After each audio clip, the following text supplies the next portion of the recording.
Hello friends, నిన్న జరిగిన big boss ఎపిసోడ్లో రీతు అయితే మొత్తానికి నక్కజిత్తులేసలేస్తుంది. రీతు అయితే ఆమెకు అయినంత సపోర్ట్ మాత్రం మొత్తం డిమాండ్ పవన్కే అయితే ట్రై చేసింది క్యాప్టెన్ కావడం కోసం.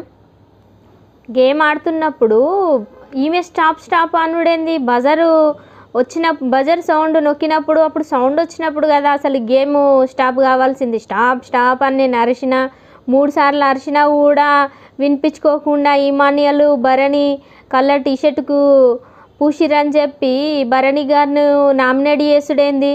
ఇమానియల్ భరణి ఇంట్రెస్ట్గా డిమాండ్ పవన్ని కలరు టీషర్ట్కు మొత్తం నిండిపోయింది, పూసేసిర్రు.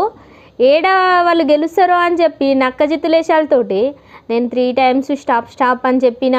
అందుకే దాన్ని అన్న తర్వాత కూడా భరణి గారు 3 టైమ్స్ పూసిర్రు అని అంటుర్రు. మరి డిమాండ్ పవన్ ఏం చెప్తున్నాడా పోయకుండా? ఆయన కూడా పూస్తుండు కదా, ఆయన పూసేదేమో దీనికి అవుపిస్తలేదు రీతుకు. భరణి గారు పూసింది అవుపించింది కాబట్టి ఆయననైతే నామినేట్ చేస్తుందంట. డిమాండ్ పవన్ ప్లేట్ అడ్డం పెట్టుకొని ఆడింది అవుపియది, కలర్ అంతా విసిరేసింది అవుపియది రీతుకు.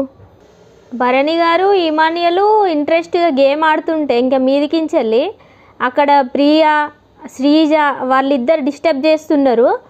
వాళ్ళిద్దరూ డిస్టర్బ్ చేస్తున్నా కూడా వీళ్ళు ఆడుతుంటే ఏడా డిమాండ్ పవన్ అవుట్ అవుతాడో అని చెప్పి డిమాండ్ పవన్కి సపోర్ట్ చేయడానికి 100% ట్రై చేసింది రీతు. అయితే నిన్న చీటింగ్ గేమ్ ఆడేసింది మొత్తానికి. అయితే డిమాండ్ పవన్ అయితే క్యాప్టెన్ చేయడానికి 100% సపోర్ట్ చేసింది, అన్ని నక్కజిత్తుల తెలివిలు ఉపయోగించి మాత్రం. నాకైతే అట్లా అనిపిస్తుంది.